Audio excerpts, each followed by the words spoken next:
let's go.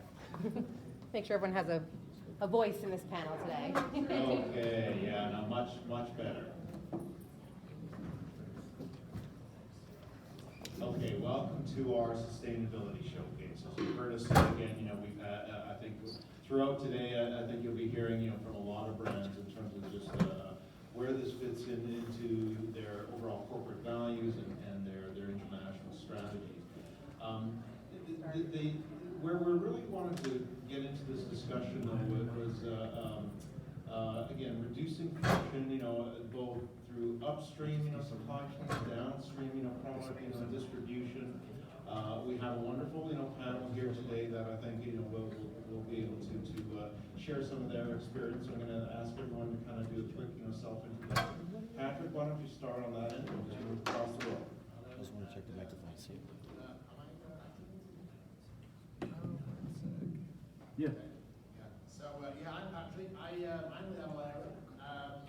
My responsibility is solving customers' headaches for upgrades to cross-border global trade.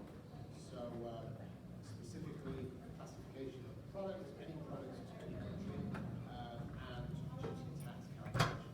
So, you can present as a brand, as a merchant, you can present your duty tax amounts on product value at checkout, so your customers are fully informed. It's all transparent, and we assist in that whole process of the shift. Delighted to be here, and looking forward to speaking about friction. And Patrick, again, thank you for joining us again. You've spoken, several times at our GELF events. Yuri. I'm Yuri Vessi. I'm the CEO and co-founder of Oscar Massin, the first heritage brand entering lab-grown diamonds and recycled metal. So we relaunched the brand in February of this year, and we are the first luxury brand using only recycled metals and lab-grown diamonds in our process. So it's a very exciting journey, and I'm glad to be here with you guys. And we'll hear more of just, their international approach. Hi there.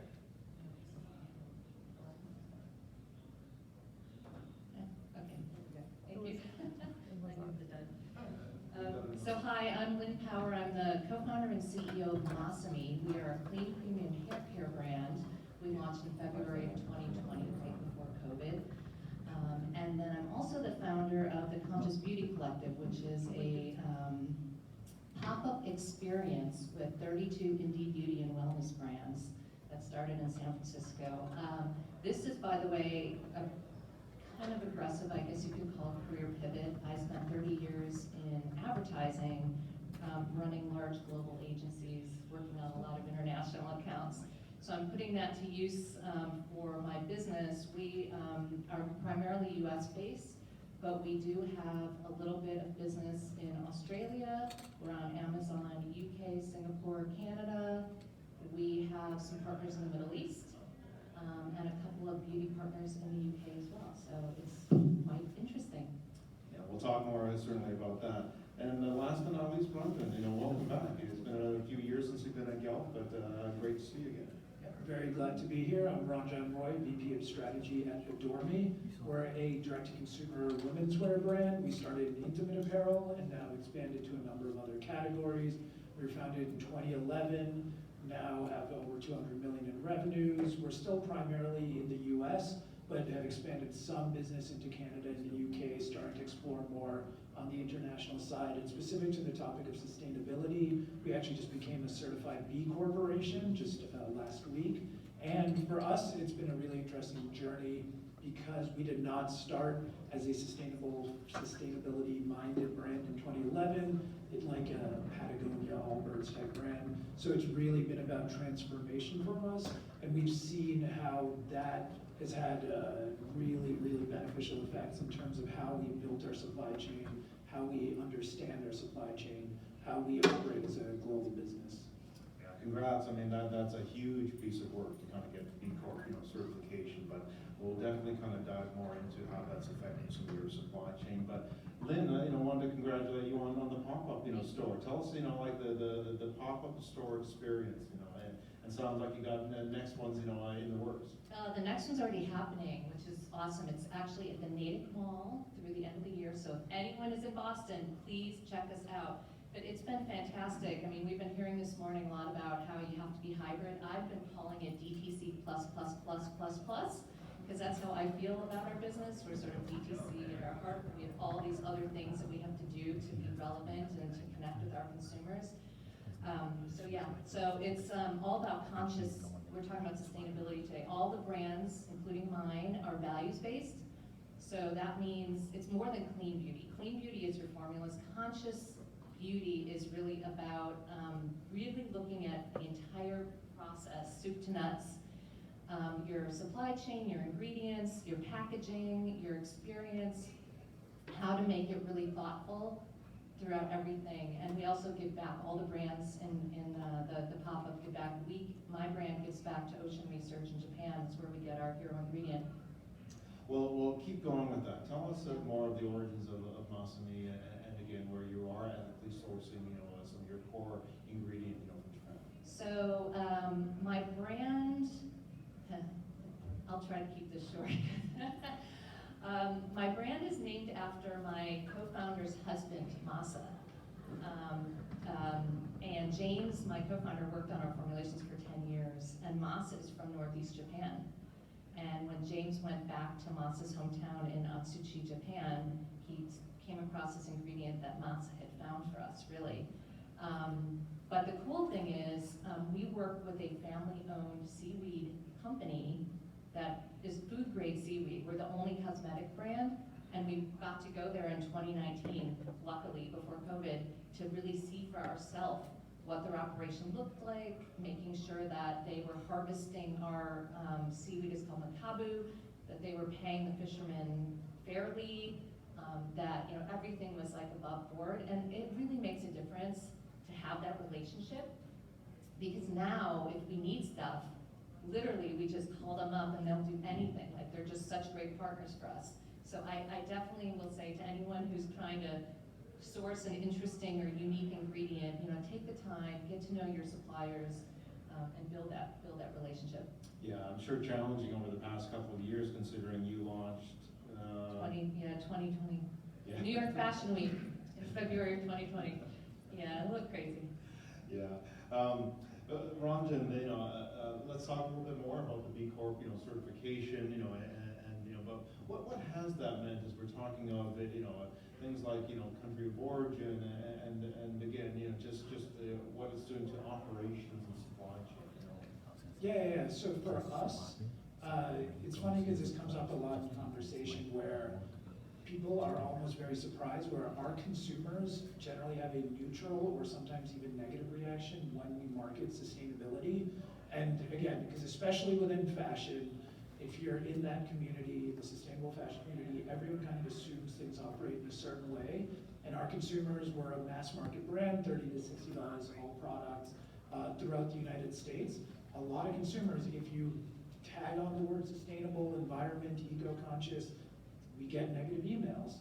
So why did we go through this process, and why is this so important to us? It's idealistic. Clearly, we are a heavily European and American, New York-based brand. But also for us, the pragmatic side. So in 2019, when we really started going down this journey, the first thing we did, map out our supply chain and bring transparency to our supply chain, things we would not have done otherwise. And clearly from a B Corp certification process, that was very important. But when the pandemic hit, knowing exactly where everything is coming from, being much more aware of these things, having a much closer relationship with every single manufacturer all over the world, none of that would have been in place if we had been operating the way we had before. And to me, that's the most important part around the way we view ESG and sustainability, almost from that kind of governance, relationship-driven, just understanding your business in a more disciplined way. What has this meant from an internal kind of change management? You kind of said that this wasn't part of the values-based positioning of Adore Me out of the gates. Now you're a pretty sizable business now. So to make that transition, how challenging has that been? Any tips for how you've been able to sell it? I would say the most challenging part. So our CEO, COO are French. And there's the assumption, again, especially in, like, I was just in Paris recently, and even McDonald's, everything is about sustainability and about, like, treating animals better. That's not how it works in most of the US. That's not what people respond to. So they're all, we almost tried the values-based positioning and then realized, again, that it's about operational discipline as much as it is about customer messaging. And I think, like, that's what companies need to take to heart more and more, that this is the way the world's going. We want regulators to step it up. We want there to be more stringent regulations and understanding around supply chains, and we want to be ahead of the game when that comes, and we're pushing for that. So, and especially when you get into cross-border and thinking about this stuff globally, I think it's going to become more important, because again, operational discipline matters so much more when you're dealing with 100 different regulations and cultural attitudes towards the topic, that the more just aware you are of your own business, the better you'll be. Again, these regulations are changing a lot, which we'll get to Patrick to talk about in a second. But first, Yuri, I mean, again, very cool what you guys have done, with this, 19th century, brand, but certainly with a modern day, very sustainable kind of spin to it. Again, tell us a little bit around just, again, as you guys really, taken this brand and brought it back to life. Yeah, actually, you just raised the skill for my answer. The two things that brought Massin back to life are sustainability and really be close to, like, your suppliers. Very, very short fast forward.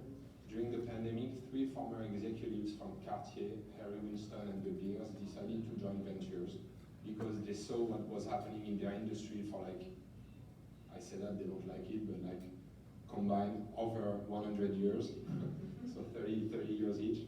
And they saw what, like, Cartier was doing and what the others were doing in the industry, and they said, okay, now it's time for us to make an impact in luxury and to drive a movement, to be at the forefront of something that is a change. And every customer that you can think of in the world nowadays is slightly but surely getting interested in traceability, in getting to know where the product is coming from, what are the suppliers, who is the team behind, like, the storytelling. And Oscar Massin, back in the days, was called the diamond reformer. He invented 4 or 5 ways of setting diamonds that are still used nowadays in the industry.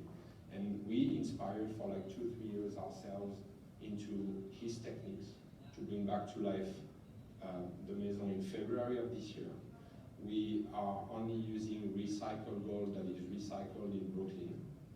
Our diamonds grow in Washington, D.C. area, so the supply chain for us is super lean. We still prototype the pieces in Paris because we have one of the best workshops in Paris that we are working with, but 100% of the production is made here in New York City.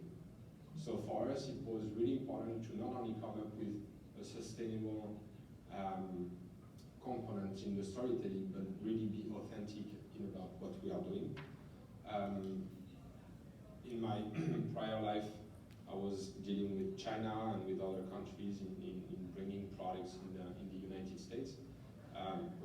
Like earlier, Brian said one thing: whatever you do, whoever you work with, use local partners to support the growth of your company, because no one is at capacity better than people that are already in the field to help you and to develop your market. And that's what we did for Oscar Massin. So we protected the brand in, like, more than 200 countries already. And we are ready to scale the business because we have a growth plan, like, that is global. So we start in the US because of the supply chain, the way that the company has been built. And we tend to expand globally because it's a jewelry brand, so. Yeah, no, again, and if anyone hasn't noticed the ring that Yuri. Oh yeah, it's a little bit short, but I had to wear it. Yeah, it's a little tiny bling, there, but Patrick, you've been in kind of global trade for a long time now, as have many of your colleagues, at Avalara. We were talking to Kevin Shoemaker, one of your colleagues, early on, and it was really kind of the inspiration, behind, this session. So give some context. You've got 3 brands here again, who've all built, a purpose-built, their values-based positioning. What's the state of, again, identifying and reducing these upstream, you know, in the supply chain, or whether it's doing downstream, you know. Talk to us a little bit about what you guys are really informing clients. Right, so how we're able to help, and it's what we do on a daily basis, help brands and merchants, is well, this is just showing you the four pieces of the global tax puzzle. But what I really want to talk about is the upstream sourcing. So brands who want to make sustainable, responsible, conscious sourcing choices, we help them by identifying. There's two factors. It's the products, the composition, the ingredients, the materials used for the product, and its country of origin. So those two factors allow brands and merchants to make responsible purchasing decisions upstream. So we can help classify those products based on, you know, whether it's from Japan, or whether it's from Southeast Asia, whether it's from Europe, wherever it may be, based on the materials or the ingredients of that product, but also identifying the country that it's coming from, and to some extent regions within countries, okay? Because a lot of the importing countries, US included, they take this very, very seriously, and there are punitive tariffs and there's preferential tariffs based on those two factors, the composition of the product and also the origin of the product. So that helps companies make the right sourcing decisions, and they can, you know, their procurement departments or whoever, they can then make those decisions consciously. And then downstream, of course, is you have your product, you're selling it to buyers. The real friction there is how it passes into the destination country when it's going across border, less so domestically, but when it goes across border. Again, it's got to be classified correctly, and duties and taxes are a big, you know, pitfall for products that go cross border. So we can help customers go DTP, the Ecotone, DTP, instead of DDU, so shipments aren't held up, there's no delays, the customer experience is a lot better. So that's the downstream motion, as well as the upstream. So yeah, we'll talk more about, you know, some of the potential government, you know, changes, Yeah. you know, in a minute. But Lynn, let's come back to you and just, you know, you've talked a little bit around your partners, downstream partners, how important it is to align, you know, with, you know, Massami's, you know, values. Just explain what kind of goes into some of that thinking, you know, when you are trying to find whether it's a retailer or a wholesaler partner. Yeah, I mean, for us, we're still really small, so I think it's super important to try to find partners that we share values with and also are kind of contextually relevant. So, you know, yes, I'm on Amazon, which you kind of have to be, in my opinion, because that's where customers are. But I'm not on Walmart. I don't want to be on Walmart. I just have a, you know, visceral reaction because my product's premium and we're sustainable and we care and, you know, all the things that I don't really believe.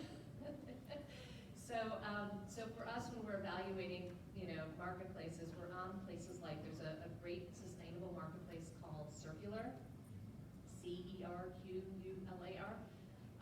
That's fantastic. It really helps people kind of get into this more sustainable lifestyle and curates brands. There's one called the W Marketplace, female-founded brands.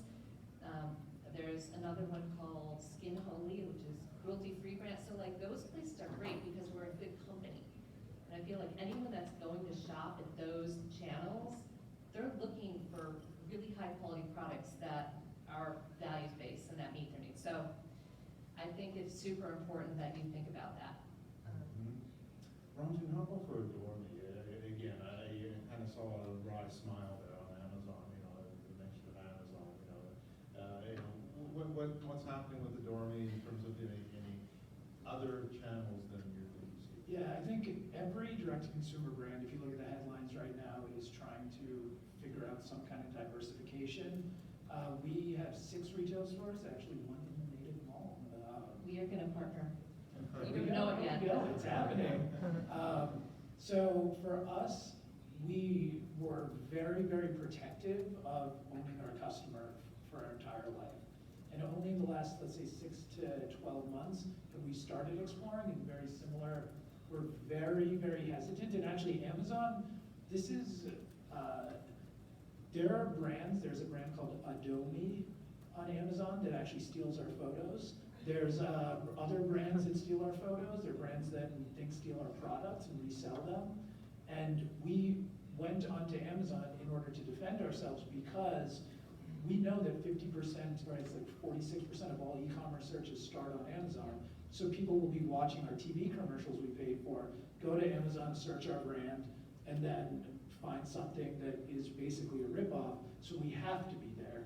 And it's one of those things, it's like, as you start thinking about where to go, how to distribute the business, there's so many strategic considerations like that that we have to take into account. But yeah, I mean, right now I think the idea, and we're cognizant, that you're an online-only brand, your entire business lives online, your customers come and go, there's no real loyalty membership. I mean, so many DTC brands, we've seen, especially the public ones, have gotten crushed based on that kind of philosophy. So we realize as much as anything we have to, what commerce looks like 5 to 10 years from now is going to be so different than the last 3 or 4 years. And has that kind of driven, where you are testing some live selling, live streaming, and kind of capability? Yeah, and actually, I mean, it's so, if any of you were in the opening, the conversation around live selling, we've done a lot of experimentation. It's actually going pretty well. It's still, you just see those numbers coming out of China and everyone's eyes light up of like, whatever the growth is right now. But, I mean, it was really interesting. Like, one of the things that they brought up was we had started hiring talent, and then it ended up being our store employees or even our internal corporate employees who've had the most success. And I think like live shopping for me, I still strongly believe in it. And I think like connecting and doing it in an authentic way is going to be a huge part of acquisition strategy going forward. Yeah, it was really interesting to see, Jose, from the U.S. Polo Association's numbers there, just to see how much it's shifting. And again, I will be talking more this afternoon on some of that innovation coming out of China. Yuri, let's come back to again the core value of sustainability that Oscar Masson. Tell us again this was from day one part of again the brand's ethos and values. How does that really play out as you think of next markets and expansion globally and so on? So there are two things for us. Like the first one is like the company statement of being sustainable, and the second one is the proceeds we use to craft the jewelry. When we first started with the team, like it was really important for us to be all aligned and hire people that were really here to make an impact in the industry. Indeed, using lab-grown diamonds and recycled gold is really hard nowadays because like we have to educate the customer, we have to educate people for them to realize that a diamond is a diamond no matter where it's from. Optically, chemically, physically, it's the same. We have third parties that are grading diamonds, so name them, GIA, GI, GCAD, and so on. They grade the diamonds the same way, so everything starts there. So it gives credit to what we are doing. We are fortunate with our partner WD Diamonds from Washington DC to have every single diamond that is SCS certified. So right from the get-go, not only it was a wish from all the people around the table to make an impact in the jewelry and prove the world that you can do amazing pieces in a sustainable way. And when we first started to fundraise and found the company, we talked to VCs, we talked to other people, and actually Kate Hudson, Rachel Zoe are two investors in our company because they believe in this movement that we are building. Frankly, it has been amazing since day one. The challenges are more actually in the trade, in the industry, in block roads that we can face, such as, let me name one for the example, FedEx. When we ship a piece nationwide, or like in Canada, which we do now, we have to box our jewelry in a box and the box in a box. So when we fight on a daily basis to be at the forefront of innovation, to partner with companies like Move, my business card is made out of recycled t-shirts. I mean, we try to really be authentic in the storytelling, not to just check marketing boxes. And still, there are some limitations in terms of shipping products. For instance, we So the idea for us is not only lead the luxury industry and the space to prove that you can be sustainable, but also try to be an example for like the others in the e-commerce space as a whole. One last thing that we did as well is when we had to pick like a partner to ship the products, unfortunately in our space, you don't have like 10 companies that are capable of offering like a premium service. So we went to the best, FedEx, and we ship only overnight, which for us is like, yesterday over dinner we were having a conversation with Amazon, and said that the day that Amazon stops, you know, the 2 days free shipping, like probably the company would be like going through a lot. For us, it was like mandatory to ship like overnight. So a lot has to be done, but like sustainability is now, and people are really, you know, looking forward to it. So You're really, you know, walking the talk, you know, so to speak, you know, really kind of backing it up, you know, with your actions. And you know, I do think you know, we're seeing the consumers respond. Any research we've done, you know, where you look at, especially kind of the millennials and Gen Z kind of, you know, shopping behavior that's related to sustainability and values-based positioning, certainly they're also walking the talk.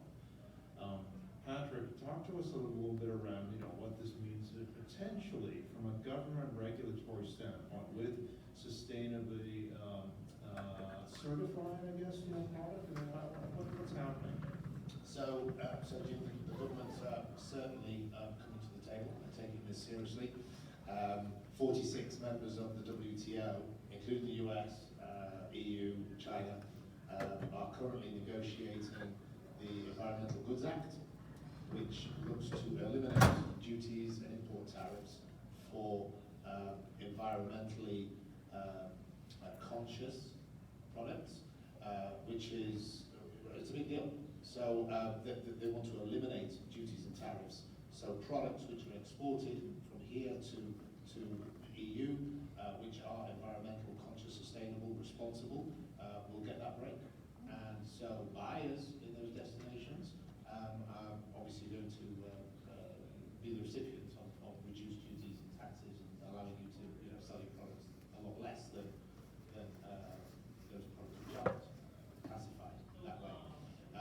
Furthermore, COP26, the UN's climate control entity, they met in Glasgow last year, you may remember, and they were joined by 50 brands and suppliers and retailers who supported textiles exchange request for incentives for sustainable, environmental, conscious, responsible products. And it specifically calls for the elimination of duties and taxes. So WTO, UN, they're all looking at it, and you know, you can see the direction it's going in. So those who do make those conscious procurement decisions, sourcing decisions, and then you know, selling their products in a responsible way will receive the benefit. Really, you know, fascinating, and you know, we hope they do follow through, right? Because again, this is in discussion now.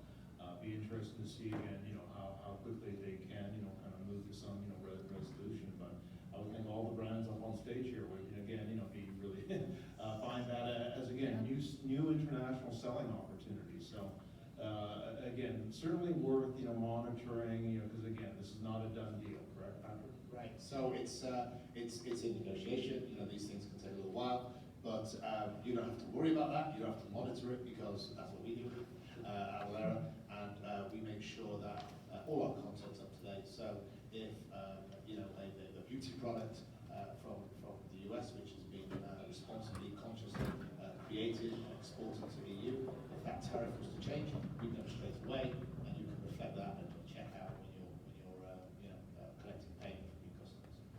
Well, perfect ending. You know, I know we're getting the signal to kind of wrap things up here, but really good to kind of hear that, you know, from a especially international perspective, you know, the opportunities, you know, for, you know, brands to truly embrace, you know, again, sustainable value. So I want to thank all of our panelists here for joining and sharing some of their stories. Wonderful to kind of hear just, you know, the new brands, you know, kind of really coming to market, you know, that really are, you know, taking a position in the market. So thank you, and then Ranjan, again, congrats on the huge effort, so kudos to you guys and the whole team. Thank you, everyone. Again, we're now going to move into the lunch, networking time, so please enjoy, and get a chance to chat with any of our speakers here. Thank you.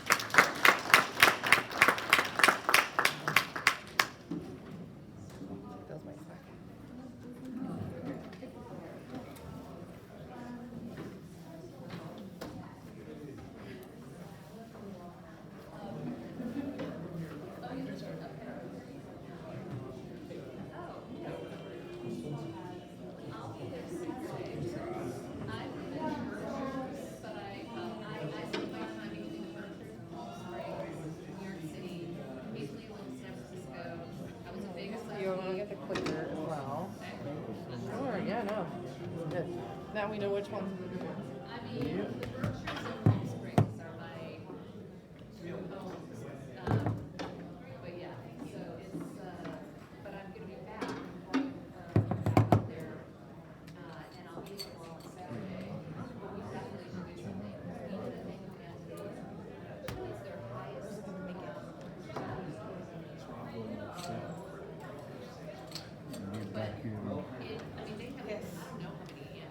I have never. Yeah.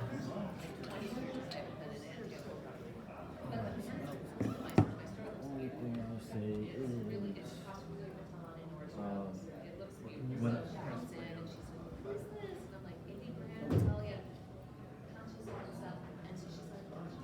want me to stop the recording? Give me some samples, all the samples. But do gift bags are, actual customers. Why not? The one thing So is just there was that one gentleman, but he was hurt because I had all the